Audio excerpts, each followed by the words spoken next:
So was the attack on the Benghazi consulate that killed 4 Americans, including an ambassador and 2 Navy SEALs, was it planned or not? Now, one would think this would be a simple yes or no answer, but as is usual with the administration, it's complicated. Over the weekend, UN Ambassador Susan Rice, she stuck to her talking points, saying that this was not premeditated. Oh, really? Let's watch this. The best assessment we have today is that, in fact, this was not a pre-planned, premeditated attack. That what happened initially was that it was a spontaneous reaction to what had just transpired in Cairo as a consequence of the video. Our current assessment is that what happened in Benghazi was, in fact, initially a spontaneous reaction to what had just transpired hours before in Cairo, almost a copycat of the demonstrations against our facility in Cairo, which were prompted, of course, by the video. What our assessment is, as of the present, is in fact what it began spontaneously in Benghazi as a reaction to what had transpired some hours earlier in Cairo. Yeah, spontaneous. They had rocket-propelled grenades in their back pocket at the right time. That's not what the Libyan president thinks. Listen to what he said. Was this a long-planned attack, as far as you know, or what do you know about that? The way these perpetrators acted and moved, I think they're choosing the specific date for this so-called demonstration. I think this leaves us with no doubt that this is pre-planned, predetermined. And joining me now for a Hannity investigation, we have the chairman of the House Homeland Security Committee, and that is New York Congressman P. King and Texas Congressman Louis Gohmert. You know, it's pretty sad we live in a country at a moment where I believe the Libyan president and Libyan officials over this nonsense that our own government and this administration is saying. Well, it's absolutely right. I put my former judge hat on. You look at the evidence. You've got a video, a ridiculous video from somewhere, and it's out there for months. Nobody notices. It doesn't have any effect. And then all of a sudden, Egyptian television, run by the Muslim Brotherhood, nothing gets on they don't approve of. Morsi could stop anything that goes.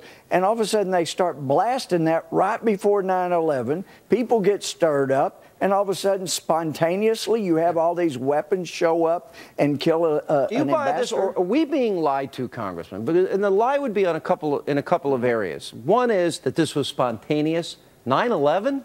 We didn't have extra security at our embassies? That is malpractice as far as I'm concerned. Yeah, actually, as far as Egypt, the embassy was actually warned that there were going to be heavy demonstrations in Cairo that day, and yet nothing was done. No one spoke to President Morsi, even though he gets $1.6 billion.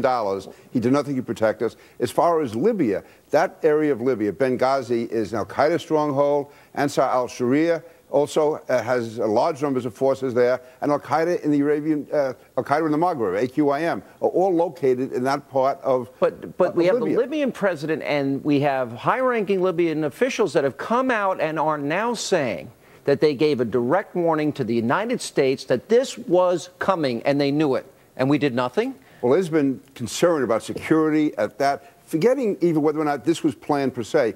It was, to me, malpractice not to have security at that consulate on September 11th in the middle of al-Qaeda territory when the American ambassador was coming there, and also knowing that we did know there were large demonstrations planned for Cairo. To me, it makes that's indefensible, and that also has to be investigated, Louis. It does. And Valerie Jarrett, I read, she's going on vacation, Martha's Vineyard, and she has more security than our ambassador. We lost 2 Navy SEALs in Benghazi. Oh, and not only did we lose them, Sean, but the statement that the press got said that former Navy SEAL was killed running for cover. Man, I know Navy. That's what the opposite is what I've heard. Oh yeah. Well, the accounts, you can find them. They said, well, the administration says that he was seeking cover, running for cover at the time he was killed. But let me tell you, if you wonder, you say, well, it's not enough evidence. The fact that we have departments saying we're community partnering with them, with these Muslim front organizations. If you want evidence of Muslim Brother influence in this administration, look at the fact that this is the only group of leaders in the entire world that is saying, oh, this isn't because they hated America. It's not because they don't like our administration. It was all about a video. That's what they're being fed by their Muslim Brotherhood. But I want to know this question, Congressman King, because this is really important. We gave the Muslim Brotherhood $2 billion taxpayer dollars. We know that Morsi was the head of the Muslim Brotherhood. Right. We know he recently met with the mullahs in Iran and Adolf Jr. Ahmadinejad. Right. So my question is, when are we going to stop funding them? And why didn't the president understand that the Muslim Brotherhood was the likely successor to Mubarak? Why did they not see that? I said it on this program. You did. You and others. Yeah, right, yeah. Because they're hiding from reality. The fact is the president, ever since he began the apology tour in the summer of 2009, has made apologies for these groups, for the Muslim Brotherhood and others. And also the fact is that the reason they don't want to admit this is a terrorist attack, because that shows that his policies have failed. And they failed miserably. His entire policy in the Middle East. So they're afraid of the scrutiny. Here we are 50 days out of an election as of tonight. So they, for political purposes, they will willingly lie to the American people about what happened here. Why? So as to show that his apology. Well, they said because bin Laden is dead and because of his policies, Al Qaeda is no longer a force. For them to admit that Al Qaeda led this attack on our is a failure. So the policy is a failure. But he said he wasn't going to spike the football. He went to Cairo he went to Cairo and he said in Cairo, "I'm stopping torture in America." No enhanced interrogation, no bin Laden, no Gitmo, no bin Laden, no rendition, all the things he opposed. They look at us as weaker. And in fact, just this afternoon, we hear that the DOJ is now going to be investigating this incident. Sean, these guys are at war. DOJ. These guys are at war with us. Criminal. And we're preparing a criminal case for the courts. They're at war with us. The Muslim Brotherhood. Read their mission statement, which says, you know, the Quran is our way, Sharia is our way, and the highest honor is to die in the name of Allah. When the president came out the morning after the attacks and he mentioned Libya, he didn't even mention Egypt. And yet Morsi turned his back on us. He was also actually speaking in Arabic, encouraging a demonstration. And they changed their tune 4 times. Even the president said it was terror after enormous criticism. Then Susan Rice goes out and says the opposite. They can't make up their mind.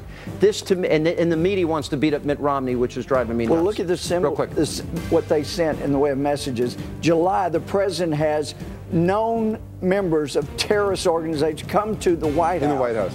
Come to the White House. No BB. That's that. Right. No BB. No the BB. message is, go ahead, we'll invite you to the White House. And when is Morsi coming? Next in a month? Well, they were already asking for the blind shake. I can't imagine anything worse than this administration. They do that. This election's over. What they'll do is they'll put it off till after the election. Country's over. We just meeting with Morsi and Netanyahu is a disgrace. All right, I got to go. That's right. It's good to see you both. Thanks for what you're doing. Coming up, we